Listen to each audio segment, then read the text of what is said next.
विद्यार्थियों हम पढ़ रहे थे नवमः पाठः सप्तभगिन्या, और इसके अंतर्गत विद्यार्थियों हमने 3 भागों का अध्ययन कर लिया था।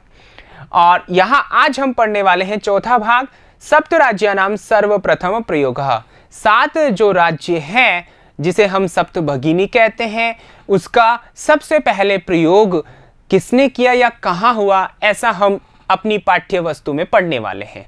तो आइए विद्यार्थियों शुरुआत करते हैं। शुरुआत करने से पहले जो पिछला वीडियो हमने देखा, पिछली कक्षा में भगिनी सप्तकम इस शीर्षक से जो भाग हमने देखा पढ़ा, उसके कुछ प्रश्न आपको मैं देकर गया था। तो आइए विद्यार्थियों उसके उत्तर की जांच कर लेते हैं, उसके उपरांत हम आगे बढ़ेंगे अपने इस भाग में। ठीक है, तो आइए चेक करते हैं। यहां पर देखिए मूल्यांकन प्रश्न अपने पास में 3 प्रश्न थे। पहला प्रश्न, अद्वयम इत्यस्य को अर्थः अस्ति। अद्वयम इसका क्या अर्थ है? ठीक है, तो यहां पर देखिए अद्वयम यानी कि अ से प्रारंभ होने वाले दो क्या, तो यहाँ अद्वयम इत्युक्ते, अद्वयम इसका मतलब है द्वे राज्य, 2 राज्य। ठीक है, ते स्तः वे हैं, वे 2 राज्य कौन से हैं? अरुणाचल प्रदेश, असमः च। ठीक है, तो यह अपना उत्तर हो गया। समझ में आ गया ना? वैसे ही यहां पर मत्रयम इत्यस्य को अर्थ अस्ति, इस प्रकार भी प्रश्न हो सकता है। ठीक है, तो वहां पर भी आप इसी प्रकार उत्तर लिखें। ठीक है, आगे देखिए, सप्त राज्य समूह किम मतम। 7 राज्यों के समूह को क्या कहा गया है? सप्त राज्य समूह भगिनी सप्तकम मतम। 7 राज्यों का जो समूह है वो भगिनी सप्तकम कहा गया है। आ गई बात समझ में? सही है ना आपका उत्तर? अब आगे देखिए, तीसरा प्रश्न क्या था? इमानी राज्यानि कथम बृहत्तराणि प्रतीयन्ते। देखिए क्षेत्रफल की दृष्टि से ये 7 राज्य बहुत छोटे हैं, लेकिन यहां पर जो इनका बृहत्तर होना है, विशाल होना है, वो किस प्रकार से है, कैसे ये विशाल है, उसके विषय में प्रश्न पूछा है। तो यहां उत्तर देखिए, इमानी राज्यानि गुण गौरव दृष्टिया। ठीक है ना, गुण और गौरव की दृष्टि से बृहत्तराणि प्रतीयन्ते, बहुत विशाल प्रतीत होते हैं। आ गई बात समझ में? तो ये हमारे 3 प्रश्न थे जो आपने सही सही लिखे होंगे। आइए आगे चलते हैं अपने अगले भाग पर। अगले भाग का शीर्षक है सप्तराज्यानां सर्वप्रथम प्रयोग। ठीक है, तो आइए देखते हैं। यहां पर देखिए तन्वी अध्यापिका से सवाल करती है। क्या सवाल करती है? अयम शब्दः सर्वप्रथमं कदा प्रयुक्तः। यह शब्द सबसे पहले कब प्रयोग किया गया? सर्वप्रथम सबसे पहले, कदा कब प्रयोग हुआ? ठीक है, तो यहां पर अध्यापिका जवाब देती है, श्रुत मधुर शब्दोयम। सुनने में यह मधुर लगने वाला शब्द, ठीक है ना, श्रुत मधुर शब्दोयम यानी कि सुनने में यह जो मधुर शब्द है वह सर्वप्रथमम सबसे पहले विगत शताब्दस्य, जो बीती हुई शताब्दी है उसकी, 270तमे वर्षे यानी कि 72वें वर्ष में। कौन से वर्ष में? 72वें वर्ष में त्रिपुरा राज्योद्घाटन क्रमे, त्रिपुरा राज्य के उद्घाटन क्रम में या उस अवसर पर केनापि प्रवर्तिता, किसी के द्वारा प्रयोग किया गया। प्रवर्तिता का मतलब प्रयोग किया गया। और जैसा कि विद्यार्थियों मैंने आपको पहले ही बता दिया है कि इसका सबसे पहले प्रयोग किसने किया था? इसका सबसे पहले प्रयोग किया था ज्योति प्रसाद से किया। यही था ना? तो इन्होंने केनापि यानी किसी ने, किसी के द्वारा अर्थात इनके द्वारा, ठीक है ना, प्रयोग किया गया था।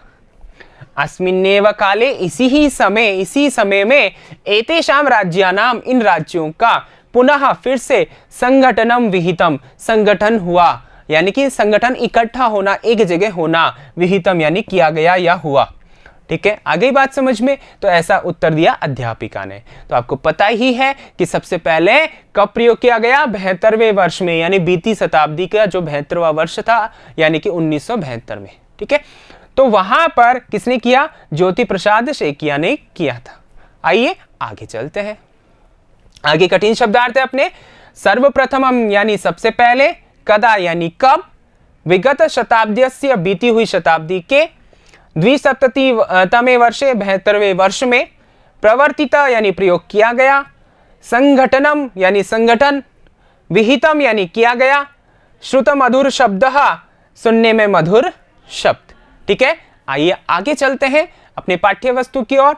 स्वरा अब पूछती है अध्यापिका से, अन्यत किमपि वैशिष्ट्यम अस्ति एतेषाम। अन्यत यानी और, या दूसरा, किमपि कुछ भी, वैशिष्ट्यम अस्ति एतेषाम, क्या और भी कोई विशेषता है इसकी। ठीक है ना, यानी कि इनकी, इन राज्यों की। तो अध्यापिका कहती है नूनम अवश्य, अस्ति है, बिल्कुल है, एव यानी ही, हाँ बिल्कुल ही है। पर्वत वृक्ष पुष्प प्रभृति भी प्राकृतिक संपद भी सुसमृद्धानि सन्ति इमानि राज्यानि। भारत वृक्षे च पुष्प स्तबक सदृशानि विराजन्ते एतानि। यहां पर देखिए कितना अच्छा उदाहरण दिया है, कितना अच्छी जो बात बताई है अध्यापिका ने उत्तर के रूप में कि हाँ निश्चित ही है। ठीक है, नूनम यानी निश्चय, अस्ति एव है ही। पर्वत, बहुत सारे पर्वत यहां पर है, वृक्ष है, पुष्प है।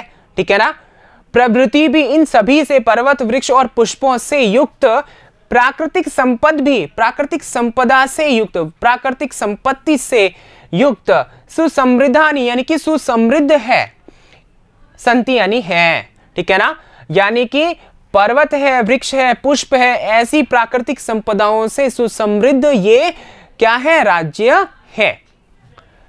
इमानी राज्यानि यानी कि ये राज्य। भारत वृक्षे, भारत को देखिए, भारत, कल्पना किए भारत देश जो है उसको वृक्ष मान लिया है, तो उस वृक्ष पर पुष्प स्तबक सदृशानि, पुष्प के गुच्छे के समान, पुष्प स्तबक का मतलब है गुच्छा, फूलों का जो गुच्छा है, गुलदस्ता है, उसके समान, सदृशानि यानी समान, विराजन्ते सुशोभित होते हैं, एतानि ये राज्य भारत रूपी वृक्ष पर फूलों के गुच्छों के समान सुशोभित होते हैं। समझ में आ गया? तो आइए आगे चलते हैं।